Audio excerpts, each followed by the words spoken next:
Find the probability of the surgery being successful on exactly 2 patients.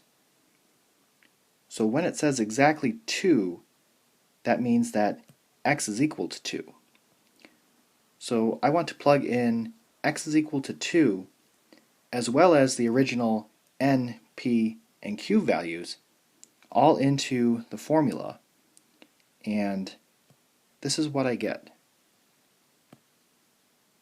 So I want to type in the formula on the calculator, and if you don't want to retype the entire thing, you can press second enter and it will bring back the previous entry on your calculator. And then you can just go in and edit it. So it's 1 factorial times 2 factorial, 0.90 raised to the 2, and 0.10 raised to the 1. And that's equal to 0.243. So my formula is equal to 0.243.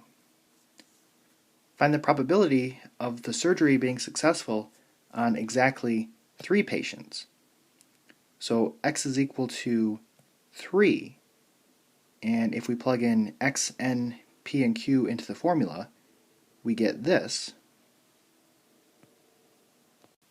Again, if we press second enter on the calculator, it will bring back the previous calculation, and then we can go in and edit it. So change it to 0 factorial, 3 factorial, 0.90 raised to the 3, and 0.10 raised to the 0. And that's equal to 0.729. So 0.729 is the probability that the surgery is successful on exactly 3 patients.